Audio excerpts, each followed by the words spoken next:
আমার মা যতদিন আমাকে পেটে ধারণ করেছিলেন তার চেয়ে বেশি সময় ধরে বেশি দিন যাবত আমি তাকে কাঁধে করে নিয়ে বেড়াচ্ছি। হে আব্দুল্লাহ বিন ওমর, আমার মায়ের হক কি আদায় হয়েছে? তোমার বাপ যদি তোমাকে হত্যা করে ইসলামী আদালতে হত্যার বিদলে হত্যা হবে না, খুনের বদলে খুন হবে না। আল্লাযীনা ইউনফিকুনা ফিস সাররাই ওয়াদ দাররা ওয়াল কাযিমিনাল গায়যা ওয়াল আফিনা আনিন নাস ওয়াল্লাহু ইউহিব্বুল মুহসিনিন। আমার ঘর ভাঙিয়াছে যে বা আমি বাঁধি তার ঘর, আপন করিতে খুঁজিয়া বেড়াই যে মরে করেছে পর। তাকে গরম পানি দিয়ে আপনি গোসল করাবেন, তার কাপড় আপনি বদলিয়ে দেবেন, তাকে মুখে তুলে খানা খাওয়াবেন, তাকে কোলে করে হাসপাতালে নিয়ে যাবেন। দুনিয়ার সব পাওনা পিতামাতাকে দিতে হবে যদি সে কঠোর মুশরিক হয়। আত্মাহারিক টিভি, ওহির আলোয় উদ্ভাসিত জীবনের জন্য। যাবতীয় প্রশংসা সেই মহান আল্লাহ পাকের জন্য, যিনি মানব জাতিকে সৃষ্টি করেছেন চার পদ্ধতিতে। মানব জাতিকে আল্লাহ পাক সৃষ্টি করেছেন চার পদ্ধতিতে। প্রথম পদ্ধতি, আদম আলাইহিস সালামকে সৃষ্টি করেছেন কোনো নারী এবং পুরুষ সেখানে ছিল না। কোনো নারী পুরুষের মাধ্যমে আল্লাহ পাক আদম আলাইহিস সালামকে সৃষ্টি করেননি, সরাসরি নিজে হাতে তৈরি করে মাটির অবয়ব দিয়ে সৃষ্টি করেছেন, তারপরে তাতে রুহু দান করেছেন। দ্বিতীয় পদ্ধতিতে মা হাওয়া আলাইহিস সালাম একজন পুরুষ থেকে একজন নারীকে সৃষ্টি করেছেন। আল্লাহ পাক বলছেন ওয়া খালাকা মিনহা যাওজাহা, সেই একজন ব্যক্তি থেকে তার জোড়া সৃষ্টি করলেন। সেখানে একজন পুরুষ ছিলেন আদম আলাইহিস সালাম। আদম আলাইহিস সালামের মাধ্যমে মা হাওয়াকে আল্লাহ পাক সৃষ্টি করলেন, পুরুষের মাধ্যমে একজন নারী সৃষ্টি করলেন। তৃতীয় পদ্ধতি ঈসা আলাইহিস সালাতু ওয়াস সালাম,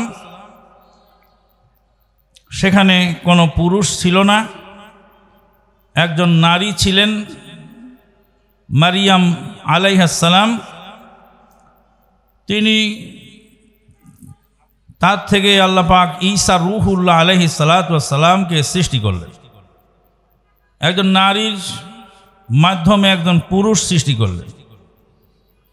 আর চতুর্থ পদ্ধতি হলো তাম পৃথিবীর মানুষ যেভাবে আল্লাহ পাক সৃষ্টি করেছেন, এটা হলো চতুর্থ পদ্ধতি।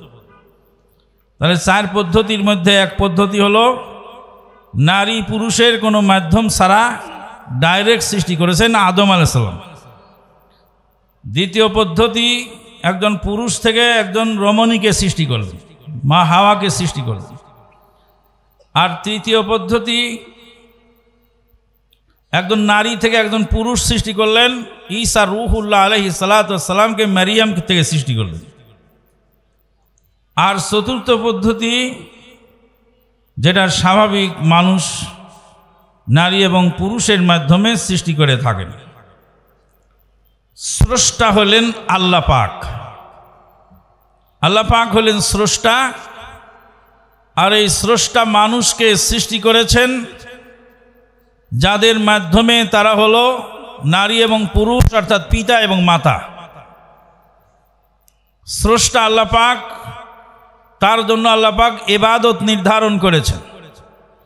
আল্লাহ পাক বলেন ওয়া কাযা রাব্বুকা আল্লা তা'বুদু ইল্লা ইয়্যাহ, হে নবী আপনার প্রভু ফয়সালা দিয়েছেন আল্লা তা'বুদু ইল্লা ইয়্যাহ, সির্ফ কেবল ইবাদত হবে একমাত্র আল্লাহর।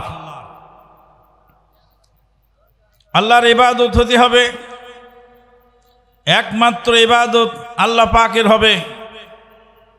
এখানেই তাওহীদের ঘোষণা।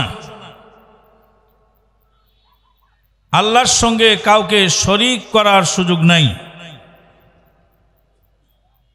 আল্লাহর সঙ্গে ইবাদতে কাউকে শরীক করলে তাহলে তার আমল বরবাদ হয়ে যায়। আল্লাহ পাক তাই বলছেন, আল্লাহ তা'বুদু ইল্লা ইয়্যাহ, একমাত্র আল্লাহ ছাড়া কারো ইবাদত চলবে না। তারপরে আল্লাহ পাক বলেন, ওয়াবিল ওয়ালিদাইনি ইহসানা, আর পিতামাতার প্রতি থাকবে ইহসান। পিতামাতার যে হক পাওনা, পাওনার উপরে হলো ইহসান। ইহসান মানে সদ্ব্যবহার। ইহসানের আর একটা অর্থ আছে, আন তা'বুদাল্লাহ কাআন্নাকা তারাহু ফাইন লাম তাকুন তারাহু ফাইন্নাহু ইয়ারাক। ঈমান, ইসলাম এবং ইহসান, হাদিসে জিবরিলে তিনটা স্তর পাওয়া যায়।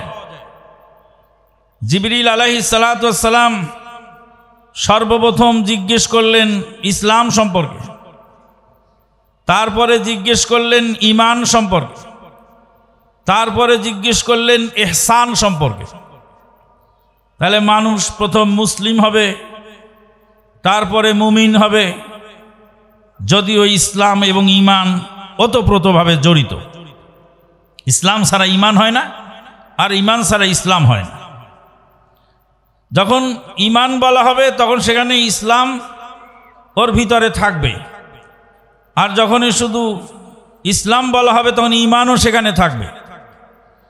আর যখন ঈমান এবং ইসলামকে আলাদা উচ্চারণ করা হবে, একসঙ্গে উচ্চারণ করা হবে, তখন ইসলামের অর্থ হবে বাহ্যিক আমল, আর ঈমানের অর্থ হবে আভ্যন্তরীণ আমল।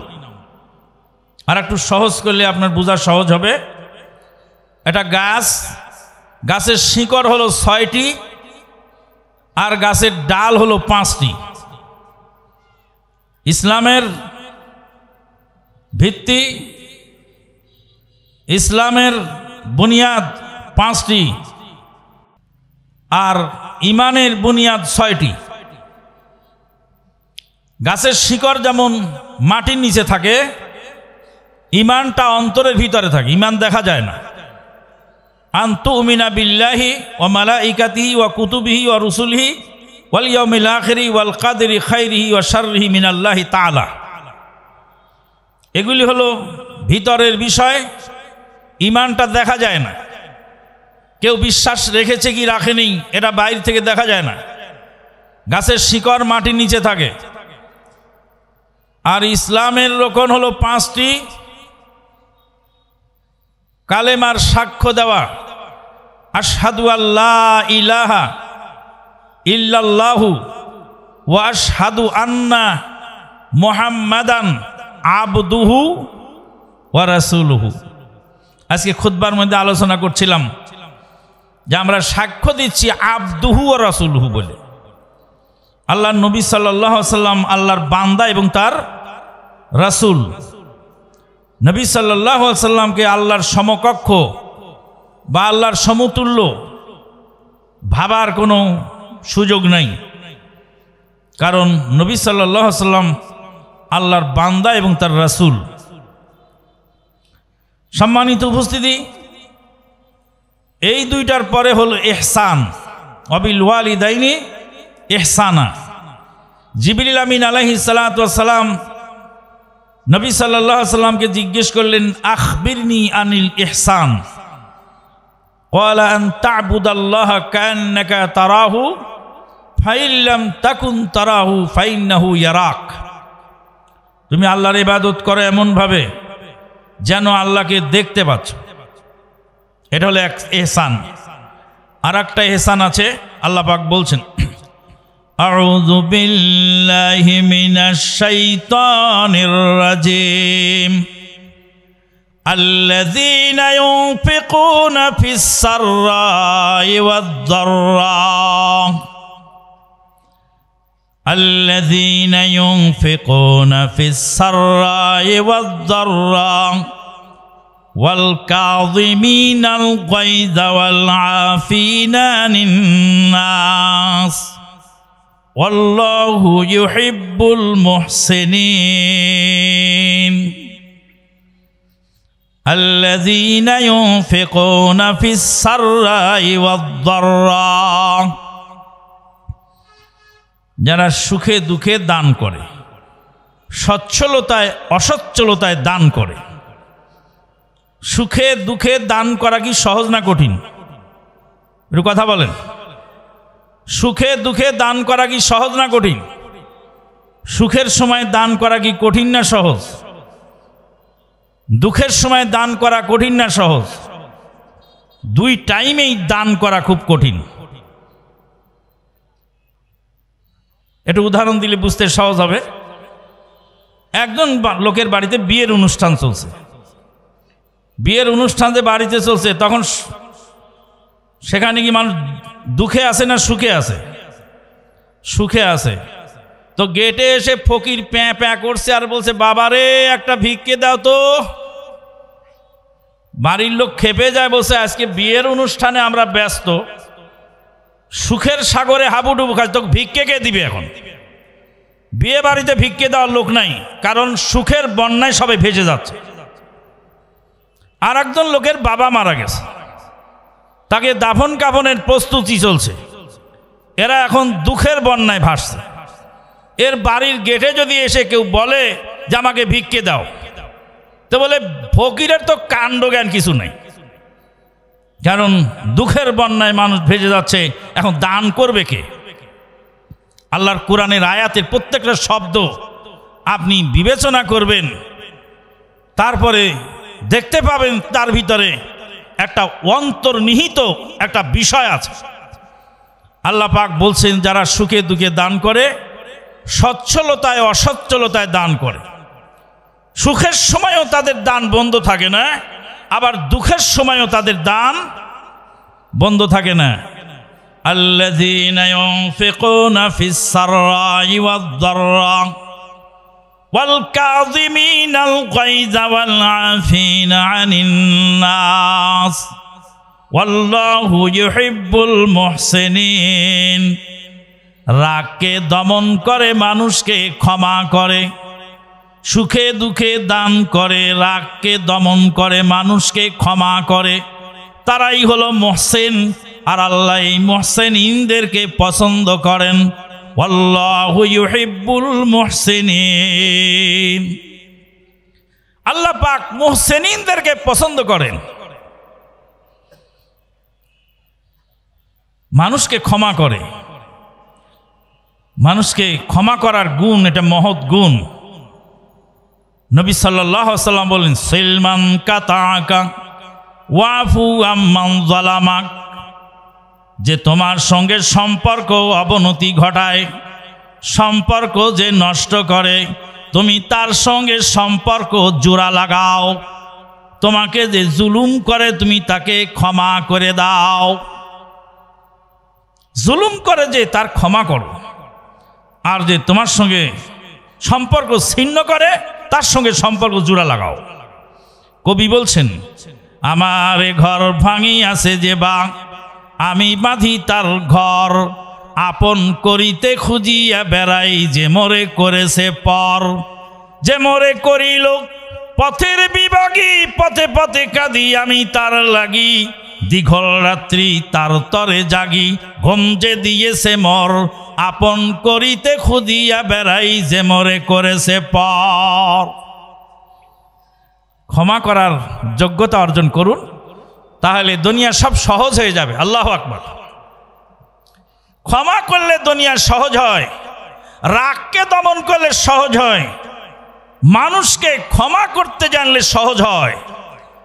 আল্লাহ পাক বলেন, ইদফা বিল্লাতি হিয়া আহসান ফাইযাল্লাযী বাইনাকা ওয়া বাইনাহু আদাওয়াতুন কান্নাহু ওয়ালিয়্যুন হামীম ওয়া মা ইউলাক্কাহা ইল্লাল্লাযীনা সাবারু وما يلقاها إلا ذو حظ عظيم।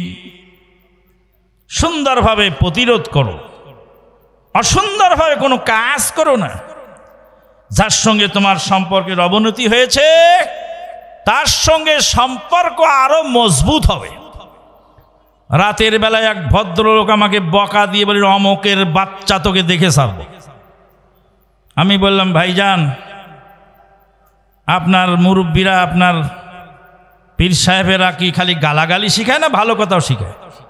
গালাগালি করছেন কেন? গালাগালি কি সমাধান? গালাগালি করবেন না, ভালো কথা চাইলে বলেন, নাহলে ফোনটা রেখে দেন। খুব গালাগালি করলো, আমি গালাগালির জবাব আর দেই নেই।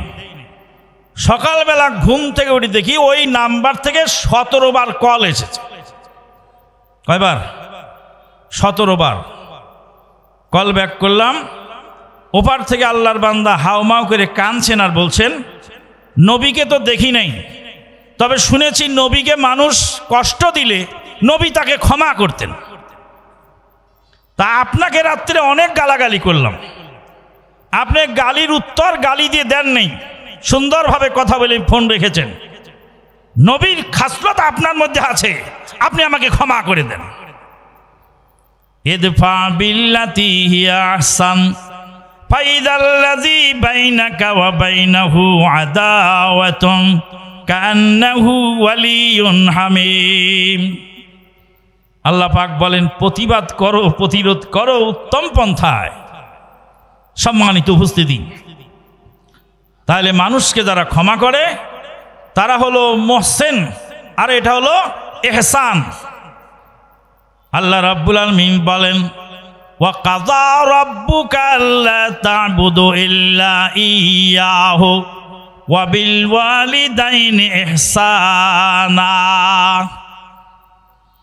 পিতামাতার হক আদায় করলে হবে না, পিতামাতার সঙ্গে ইহসান করতে হবে। তার মানে পিতামাতার প্রতি ইহসান করতে হবে। ওয়া বিল ওয়ালিদাইনি ইহসানা ইম্মা ইয়াবলুগান্না ইনদাকাল কিবারা আহাদুহুমা আও কিলাহুমা ফালা তাকুল লাহুমা উফফিন ওয়ালা তানহারহুমা ওয়া কুল লাহুমা কাওলান কারীমা। আল্লাহ পাক নবীকে বলছেন, তোমার পিতামাতার সঙ্গে সদ্ব্যবহার করো। নবী সাল্লাল্লাহু আলাইহি ওয়াসাল্লামের উপরে আয়াত যখন নাজিল হচ্ছে তখন কি নবীর পিতামাতা ছিলেন বেঁচে? কথা বলেন আমার সঙ্গে একটু। নবীর পিতামাতা কি বেঁচে ছিলেন? নবীর পিতা মারা গেছেন নবী মায়ের পেটে থাকা অবস্থায়, আর মা মারা গেলেন বাল্যকালে। আয়াত নাজিল হচ্ছে 40 বছরের নবুয়ত পাওয়ার পরে। ওয়াবিল ওয়ালিদাইনি ইহসানা, ও নবী তুমি তোমার পিতামাতার সঙ্গে ভালো ব্যবহার করো। তার মানে কি? মানে হলো যে নবীকে আল্লাহ বলছেন মানে উম্মতকে শিক্ষা দিচ্ছেন, নবীকে বলে উম্মতকে শিক্ষা দিচ্ছেন। পাকিস্তানের একজন মুফাসসিরে কোরআন, তিনি কোরআনের তাফসির লিখতে গিয়ে সূরাতুন নসরের কাছে এসে বলছেন, আল্লাহ পাক বলছেন ফাসাব্বিহ বিহামদি রাব্বিকা ওয়াস্তাগফিরু। হে আল্লাহ, হে নবী, আপনি আপনার প্রভুর তাসবিহ বর্ণনা করুন প্রশংসার সহিত। ওয়াস্তাগফিরুহু, আল্লাহর কাছে ক্ষমা চান। আল্লাহ বললেন নবীকে ক্ষমা চান। এবার ওই পাকিস্তানের মুফাসসির সাহেব বলছেন যে নবীর তো কোনো ভুল টুল ছিল মনে হয়, না থাকলে আল্লাহ ক্ষমা চাইতে বললেন কেন? আউযুবিল্লাহ নাউযুবিল্লাহ কিছু বলবেন না। নবীর ভুল ধরা যায়। নবীর সম্মানের বিরুদ্ধে যারা কথা বলে সে যত বড় মহারথী হোক না কেন তাকে আমরা বরদাস্ত করতে পারি না। এই জন্য পাকিস্তানের আহলে হাদিসরা স্লোগান দেয়, কাফের কাফের শিয়া কাফের জোনা মানে অভি কাফের। কাফের কাফের শিয়া কাফের জোনা মানে অভি কাফের। শিয়ারা কাফের, শিয়াদেরকে যারা কাফের মনে করে না তারাও কাফের। যারা নবীর স্ত্রীর শানে জবান বা দারাজি করে, গলাবাজি করে, তারা মুসলমান থাকতে পারে না। কাফের কাফের, কাদিয়ানি কাফের, জনা মানে অভি কাফের। কাদিয়ানি কাফের না মুসলমান? কাদিয়ানিকে যদি কেউ মুসলমান মনে করে তার ঈমান ডিলেট হয়ে যাবে। কিন্তু দুঃখজনক হলেও সত্য, কাদিয়ানির বিরুদ্ধে আহলে হাদিসেরা সর্বপ্রথম কলম ধরেছেন সানাউল্লাহ অমৃতসরী রাহিমাহুল্লাহর ইতিহাস স্মরণ করুন। মোবাহালা করেছেন সানাউল্লাহ অমৃতসরী রাহিমাহুল্লাহ মির্জা মীর গোলাম মোহাম্মদ কাদিয়ানির সঙ্গে। এই মুবাহালার পরেই সে টয়লেটে পড়ে মারা গেল। এই জন্য পাকিস্তানিরা যখন তারা বাথরুমে যায়, বাথরুমে যাওয়ার আগে এক সঙ্গী আর এক সঙ্গীকে বলে, মুঝে মির্জা জি সে মিলনা চাহিয়ে, বলে আমি তো মির্জা কাদিয়ানির সাথে একটু দেখা করব। তার মানে বাথরুমে যাব। বাথরুমে মরে চাই বেঈমান, ওই বেঈমানকে যে মুসলমান মনে করবে সে বেঈমান। তাহলে নবী সাল্লাল্লাহু আলাইহি ওয়াসাল্লামের ভুল আছে যদি কেউ বলে, এটাকে আমরা মানব না। আলেম সাহেব বললেন তো ভুল না থাকলে আল্লাহ ইস্তেগফার করতে বললেন কেন? আলেম সাহেব নিজস্ব মস্তিষ্ক প্রসূত তাফসির করছেন। উনি যদি এই আয়াতটা পড়েন যে অবেল আলেদাইন ইহসানা, ও নবী তুমি তোমার বাপ মায়ের সঙ্গে ভালো ব্যবহার করো, তো নবীর বাপ মা ছিল না, তারপরে আল্লাহ, এই বাবা এই কথা বলছো কেন? তোমরা কথা বলছো কেন? কথা বলা যাবে না। কথা বলার জন্য আমাকে পাবনা থেকে আনা হয়েছে। কোত্থেকে? কোত্থেকে আনছে? পাবনা থেকে আমাকে ডেকে আনা হয়েছে কথা বলার জন্য। অনেক টাকা পয়সা খরচ করে সময় ব্যয় করে এসেছি, আল্লাহ আনছেন, আসার ক্ষমতা আমার নেই। তো কয়েক মিনিট কথা বলবো, আমার নির্ধারিত সময় আর 14 মিনিট বাকি। 14 মিনিট পরে আমি চলে যাব, তখন তোমরা গল্প করো, যা করো করো।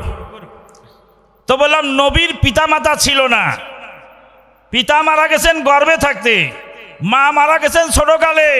তারপরে আল্লাহ নবীকে বলছেন, নবী তুমি তোমার পিতামাতার সাথে ভালো ব্যবহার করো। তাহলে পিতামাতার সঙ্গে ভালো ব্যবহার করো মানে নবীর পিতামাতা নাই, এ তো আল্লাহ জানেন। তারপরেও আল্লাহ ভালো ব্যবহার করতে বলছেন, তার মানে নবীকে বলে উম্মতকে শিক্ষা দিচ্ছেন। নবী পাপ ছিল না, নবী মাসুম। এই নবী মাসুম নবীকে আল্লাহ বলেন আস্তাগফিরুহু, তুমি ক্ষমা চাও। তার মানে উম্মতকে আল্লাহ শিক্ষা দিচ্ছেন, হে উম্মত তুমি ক্ষমা চাও। কথা ক্লিয়ার? পিতামাতার সঙ্গে ভালো ব্যবহার।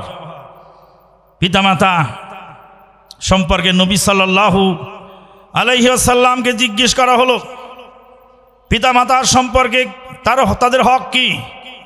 নবী সাল্লাল্লাহু আলাইহি ওয়াসাল্লাম বললেন, হুমা জান্নাতুকা ওয়া নারুক, পিতামাতা তোমার জান্নাত, পিতামাতা তোমার জাহান্নাম। পিতামাতা যদি মুশরিক হয়, বেঈমান কাফের হয়, নাস্তিক মুরতাদ হয়, তবুও দুনিয়াবি হাইসিয়তে তার সঙ্গে ভালো ব্যবহার করতে হবে।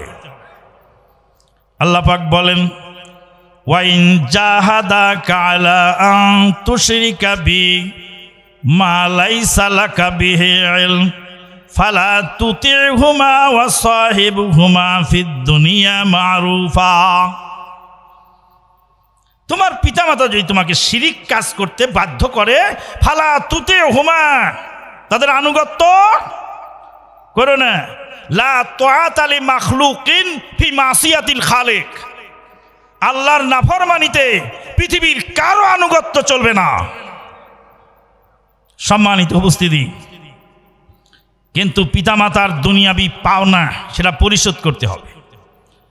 আপনার পিতা যদি নাস্তিক হয়, সেই পিতা যদি অসুস্থ হয়, নাস্তিক পিতা অসুস্থ হলে তার গায়ে মলম ডলে দেবেন আপনি, তাকে গরম পানি দিয়ে আপনি গোসল করাবেন, তার কাপড় আপনি বদলিয়ে দেবেন, তাকে মুখে তুলে খানা খাওয়াবেন, তাকে কোলে করে হাসপাতালে নিয়ে যাবেন। দুনিয়ার সব পাওনা পিতামাতাকে দিতে হবে যদি সে কঠোর মুশরিক হয়। কিন্তু দিনের কোনো পাওনা সে পাবে না। তার হেদায়েতের জন্য দোয়া করা যাবে, মারা যাওয়ার পরে তার জন্য দোয়া করা হারাম, তার জানাজা পড়া হারাম, তাকে গোসল দেওয়ানো হারাম, তাকে কাফনে জড়ানো হারাম। মুশরিক অবস্থায় যদি মারা যায় সেই পিতামাতার আর পাওনা আপনার কাছে নেই। ওয়াইন জাহাদাকা আলা আন তুশরিকা বিমা লাইসা লাকা বিহি ইলম ফালা তুতি'হুমা ওয়া সাহিবহুমা ফিদ দুনিয়া মারুফা। মাঝে মাঝে আমাদের পিতাদের সঙ্গে মাতাদের সঙ্গে একটু গোলমাল হয় দ্বীনি বিষয়। আবার কিছু কিছু ভাই বলেন যে আহলে হাদিসের এতই বেয়াদব যে বাপের সাথেও বেয়াদবি করে। আল্লাহর নবীর আদবের সামনে আমার বাপকে দেখার সুযোগ আমার নাই। আল্লাহর নবীর সুন্নতের কাছে, আল্লাহর নবীর আনিত বিধানের কাছে আমার বাপ মাকে দেখার সুযোগ নাই। ওয়াইন জাহাদাকা আলা আন তুশরিকা বি মা লাইসা লাকা বিহি ইলম ফালা তুতি'হুমা। বাপের সাথে গরমিল করলেন ইব্রাহিম আলাইহিস সালাম। ইব্রাহিম আলাইহিস সালাম কি পিতার আনুগত্যশীল ছিলেন না পিতার আনুগত্যের বাইরে ছিলেন? পিতা মূর্তির কারিগর, আর ইব্রাহিম আলাইহিস সালাম মূর্তি ভাঙলেন। দুঃখজনক হলেও সত্য, আজকাল এক শ্রেণীর মুসলমান মূর্তি পাহারা দিয়ে ঈমান কায়েম করছে। মূর্তি পাহারা দিয়ে ঈমান আর থাকে কখন? সম্মানিত উপস্থিতি, বলছিলাম যে পিতামাতার সঙ্গে দুনিয়ার বিষয়ে ভালো ব্যবহার করতে হবে, দ্বীনের ক্ষেত্রে তাদেরকে ছাড় দেওয়ার সুযোগ নাই। বাপের সাথে গরমিল ইব্রাহিম আলাইহিস সালামের সুন্নত। আমার বাবার আচরণ যদি ইব্রাহিম আলাইহিস সালামের আচরণের মতো হয়, আমার বাবার কথা যদি আমার ইব্রাহিম আলাইহিস সালামের বাবার কথার মতো হয়, তাহলে আমার বাবার সঙ্গে এই শিরকে বিষয়ে, তাওহীদি বিষয়ে কোনো আপোষ করার সুযোগ নাই। আর চাচার সাথে গোলমাল করাটা হলো, গরমিল করাটা আমার নবীর সুন্নত। নবী সাল্লাল্লাহু আলাইহি ওয়াসাল্লামের চাচা আবু তালেব মুসলিম ছিলেন না কাফের ছিলেন? দুনিয়াবি হাইসিয়তের নবী তার সঙ্গে ভালো ব্যবহার করেছে। মৃত্যুর সময় শিয়রে বসে চাচাকে কালেমার দাওয়াত দিলেন, চাচা শুনলেন না। চাচার তরিকা নিয়ে চাচা চলে গেলেন, চাচার বাপ দাদার ধর্ম নিয়ে চলে গেলেন, আর নবী সাল্লাল্লাহু আলাইহি সাল্লাম তাওহীদ এবং সুন্নাত নিয়ে দুনিয়াতে থেকে গেলেন। সম্মানিত উপস্থিতি, নবী সাল্লাল্লাহু আলাইহি ওয়াসাল্লামকে জিজ্ঞেস করেছিলেন জনৈক সাহাবী। মা বোনেরা যারা আছেন ইন্টারনেটের মাধ্যমে শুনছেন, দূরেও কাছে, দেশেও প্রবাসে, সবাই শুনুন কান খাড়া করে। আমার স্ত্রী মাঝে মাঝে বিরক্ত হয়ে যায়, সন্তানের জ্বালায় তো মরে গেলাম। বলে মাকে দিয়েছে আল্লাহ নবী 3টা পুরস্কার। কয়টা? নবী সাল্লাল্লাহু আলাইহি সাল্লামকে জিজ্ঞেস করা হলো, নবী সাল্লাল্লাহু আলাইহি সাল্লামকে বলা হলো যে আমার সঙ্গে আমি কার সঙ্গে ভালো ব্যবহার করব?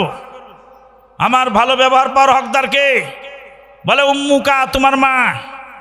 প্রথম পুরস্কার কাকে দেওয়া হলো? মাকে। তারপরে বলে সুম্মা মান, তারপরে কে পাবে? কয় উম্মুকা, তোমার মা। সেকেন্ড প্রাইজ কে পেয়ে গেল? মা। তারপরে তৃতীয়বার জিজ্ঞেস করলেন তারপরে কে ভালো ব্যবহার করে? বলে তারপরেও তোমার মা।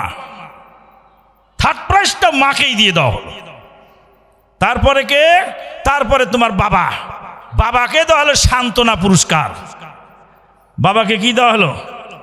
সান্ত্বনা পুরস্কার দেওয়া হলো। আর মাকে 3টা প্রাইজ দিয়ে দেওয়া হলো। ইসলামের বিধানে আপনারা শুনে রাখুন, দেখুন,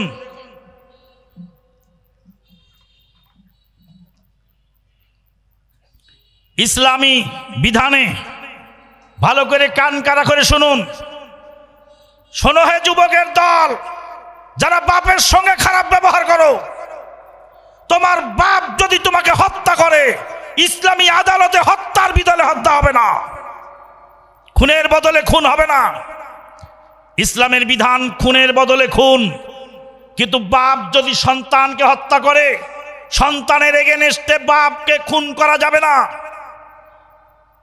বাপের শাস্তি অনেক কিছু হতে পারে। বাপ সন্তানকে হত্যা করলে তার জেল হতে পারে, জরিমানা হতে পারে, তারপরে দিয়াত হতে পারে, অনেক কিছু হতে পারে। কিন্তু বাপ বেটার পরিবর্তে বাপকে খুনের বদলে খুন দেওয়া যায় না। এটা ইসলামের বিধান। বাপের মর্যাদা এত দিয়েছেন আল্লাহ এবং তার রাসূল। আল্লাহু আকবার। আল্লাহ রাব্বুল আলামিন নিজের হকের পরেই বললেন ওয়াবিল ওয়ালিদাইনি ইহসানা ওয়া কাযা রাব্বুকা আল্লা তা'বুদু ইল্লা ইয়্যাহু, সির্ফ আল্লাহর ইবাদত করো। তারপরেই বলছেন ওয়াবিল ওয়ালিদাইনি ইহসানা, কারণ আল্লাহ হলেন স্রষ্টা। আল্লাহ সৃষ্টি করেছেন মানুষকে, সৃষ্টি আল্লাহ ডাইরেক্ট করেছেন আদম আলাইহিস সালামকে, আর আদম আলাইহিস সালাম থেকে মা হাওয়াকে সৃষ্টি করেছেন। মারিয়াম থেকে ঈসা রুহুল্লাহ আলাইহিস সালামকে সৃষ্টি করেছেন, আর আমাদেরকে সৃষ্টি করেছেন পিতা এবং মাতার মাধ্যমে। সম্মানিত উপস্থিতি, পিতামাতার হক সম্পর্কে বলতে গেলে রাত ভোর হয়ে যাবে, সময় কুলাবে না। একটা ছোট্ট ঘটনা বলে আমি শেষ করছি। আব্দুল্লাহ বিন উমর রাদিয়াল্লাহু তাআলা আনহু কাবা ঘর তওয়াফ করছিলেন। আব্দুল্লাহ বিন উমর রাদিয়াল্লাহু তাআলা আনহু কাবা ঘর তওয়াফ করছেন। ইয়ামান থেকে একজন যুবক এসেছেন। যুবকের কাঁধের উপর এক বৃদ্ধা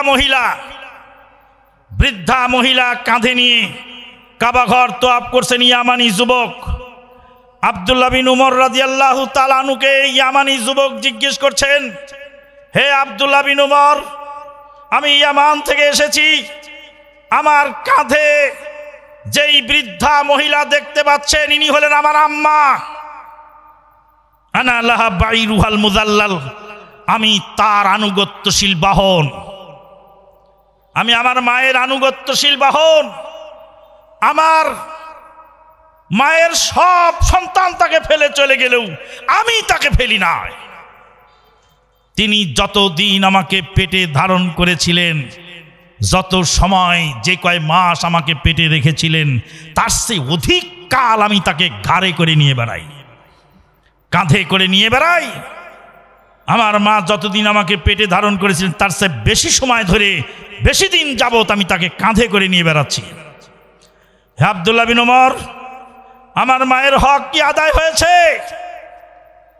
আব্দুল্লাহ বিন উমর রাদিয়াল্লাহু তাআলা আনহু বলেন, হে যুবক শোনো, তোমার মা তোমাকে প্রসব করার সময় যতবার জোরে জোরে নিঃশ্বাস ফেলেছিল, যতবার আহাহু করেছিল, একটি আহাহুর দাম এতদিন কাঁধে করে নিয়ে বেড়ানো শোধ হয় না।